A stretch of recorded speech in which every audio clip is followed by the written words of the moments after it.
ఖమ్మం భద్రాచలం దగ్గర పుష్కర స్నానాలకు సంబంధించిన వివరాలు మా ప్రతినిధి భూపాల్ అడదాం. భూపాల్, పుష్కర్ ఘాట్ లో భక్తుల రద్దీ ఎలా ఉంది, భద్రతా ఏర్పాట్లు ఎలా ఉన్నాయి? రాజమండ్రి ఘటన నేపథ్యంలో, రాజమండ్రిలో జరిగిన ఘటన నేపథ్యంలో అక్కడ భక్తులు తొక్కిసలాటకు గురై చనిపోయిన నేపథ్యంలో తెలంగాణ ప్రభుత్వం భద్రాచలం వద్ద కట్టుదిట్టమైన భద్రతా ఏర్పాట్లు చేసింది. అక్కడ జరిగిన ఘటన నేపథ్యంలో ఇక్కడ భక్తుల్లో కూడా చాలా విషాదం నెలకొంది. ఈ నేపథ్యంలో ఆ ఘటన నేపథ్యంలో ఈ రోజు ఉదయం నుంచి ఈ ఖమ్మం జిల్లా భద్రాచలం వద్ద గోదావరి పుష్కరాల నేపథ్యంలో ఇక్కడ ఈ ప్రాంతంలో కూడా ప్రభుత్వం కట్టుదిట్టమైన ఏర్పాట్లు చేసింది.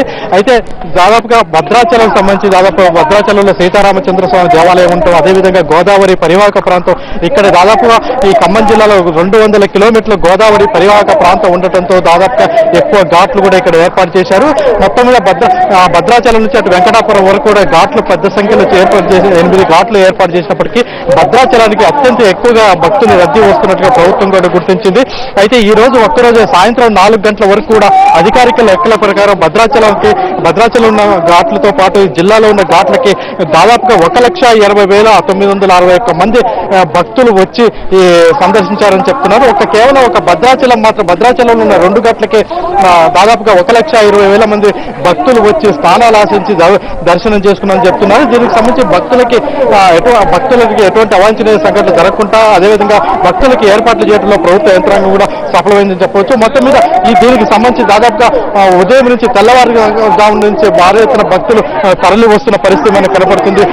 దాదాపుగా అంటే ఎంత ఎక్కువ సంఖ్యలో వస్తున్నారని చెప్పాలంటే దాదాపుగా నిన్న ఒక్కరోజే స్వామి భద్రాచలం టెంపుల్కి దాదాపుగా 5 లక్షల ఆదాయం వచ్చింది. అంటే ఇంత స్థాయిలో ఇంత పెద్ద సంఖ్యలో భక్తులు ఎంత సంఖ్యలో వస్తుందో మనకు స్పష్టమవుతుంది. అదేవిధంగా ఈ రోజు ఉదయం నుంచి నిరంతరం భక్తులు వస్తున్న నేపథ్యంలో సాయంత్రం కూడా మనం భద్రాచలం కరకట్ట మీద ఉన్న కరకట్ట కూడా ఇప్పటికి కూడా కరకట్ట పూర్తి స్థాయిలో నిండుకొని పట్టణ ప్రాంత భక్తులతో అదేవిధంగా ఇటు పలు ప్రాంతాల నుంచి వచ్చిన భక్తులతో కరకట్ట కూడా పూర్తి స్థాయిలో నిండిపోయిన పరిస్థితి మనకు కనపడుతుంది.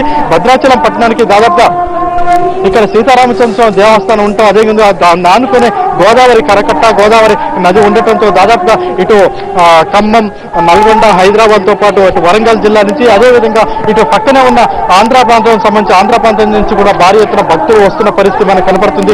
ఉదయం నుంచి ఎడతెరపులు లేకుండా భక్తులు వస్తున్నప్పటికీ ఆ భక్తులకి వసతులను సమకూర్చడంలో ప్రభుత్వ యంత్రాంగం ప్రయత్నాలు చేస్తుంది. దాదాపుగా భారీ సంఖ్యలో వచ్చిన ఈ భక్తుల కోసం ఏర్పాటు చేశారు. అయితే ఒక చిన్న అపశృతి కూడా దొరికింది. దాదాపుగా కొత్తగూడెం నుంచి వచ్చిన ఒక భక్తుడు అంటే గోదావరి నదిలో అంటే ప్రభుత్వం కేటాయించిన స్థలంలో కాకుండా పైన వెళ్లి స్నానం చేసినందువల్ల పవన్ కుమార్ అనే తన కొంత గల్లంతైన పరిస్థితి మనకు కనపడుతుంది. అది ఒక్క ఘటన తప్పితే మిగతా మొత్తం కూడా జిల్లాలో 8 ఘాట్ల వల్ల ఎటువంటి అవాంఛనీయ సంఘటనలు జరగలేదు. అదేవిధంగా ఈ రోజు భద్రాచలంలో ఉన్న ప్రత్యేకత ప్రెసిడెంట్ చిరంజీవి స్వామి వచ్చి భద్రాచలంలో పుష్కరాల్ని ప్రారంభించడం, అదేవిధంగా మంత్రులు హరీష్ రావు, తుమ్మల నాగేశ్వరరావు కూడా ఈ ఉత్సవాల్లో పాల్గొన్నారు. అయితే భద్రాచలంకు వచ్చిన నేపథ్యంలో భద్రాచలంకు పెద్ద ఎత్తున అంటే ఈ ప్రాంతానికి భక్తులు తరలి వస్తున్న నేపథ్యంలో ఇదే సమాచారం తెలుసుకున్న ప్రభుత్వ యంత్రాంగం కూడా దీనిపై ప్రత్యేక దృష్టి సారించి అదేవిధంగా అంటే హోంమంత్రి నాయన నరసింహారెడ్డి అదేవిధంగా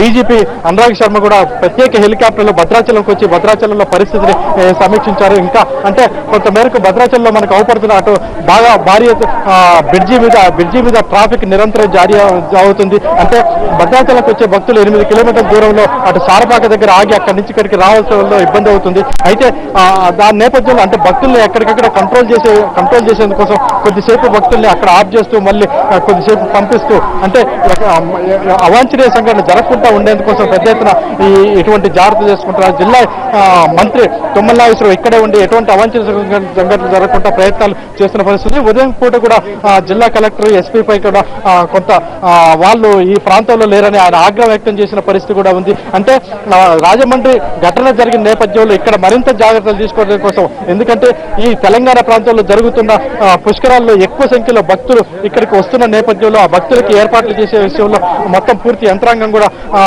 కాన్సన్ట్రేట్ చేసింది. ఈ నేపథ్యంలో ఇప్పటి వరకు జిల్లా వ్యాప్తంగా జిల్లాలో ఉన్న 8 ఘాట్లకి భారీ ఎత్తున భక్తులు వచ్చారని ఇదే విధంగా ఈ 12 రోజులు కూడా కొనసాగించేందుకోసం అధికార యంత్రాంగం ప్రయత్నం చేస్తుంది. అదేవిధంగా దాదాపుగా దేవాలయం మనకు చూస్తున్నాం రామాలయం. ఈ రామాలయం సంబంధించి నిరంతర వెలుగు జంతూ మనకు కనపడుతుంది. అయితే దీనికి సంబంధించి దాదాపుగా రామాలయం దర్శన వేళలో కూడా మార్పులు చేశారు. దాదాపుగా 24 గంటల సమయంలో కేవలం 4 గంటలు మాత్రమే స్వామివారు నిద్రపోయేందుకు అవకాశం ఇచ్చి మిగతా పూర్తి సమయాన్ని కూడా భక్తులు దర్శించుకునే విధంగా ఏర్పాటు చేసిన పరిస్థితి. మొత్తం దాదాపుగా సుమారు ప్రతిరోజు 60 నుంచి 70 వేల మంది భక్తులు స్వామివారిని దర్శించుకునే విధంగా అటు టెంపుల్ గర్భగుడిలో కానీ అదేవిధంగా ఉత్సవ విగ్రహాలు కూడా ముక్కోటి ఏకాదశి జరిగే ఉత్తర ద్వారదర్శనంలో ఏర్పాటు చేసి వాటిని భక్తులందరికీ కూడా నిరంతరం స్వామివారి దర్శనం అయ్యేలా చర్యలు తీసుకున్నారు. దాదాపుగా ఈ నేపథ్యంలో భక్తులు పూర్తిగా సంతృప్తి కలిగేలా అధికార యంత్రాంగం తమ ఏర్పాట్లని కొనసాగించిందని చెప్పవచ్చు. రోజా. రైట్ భూపాల్.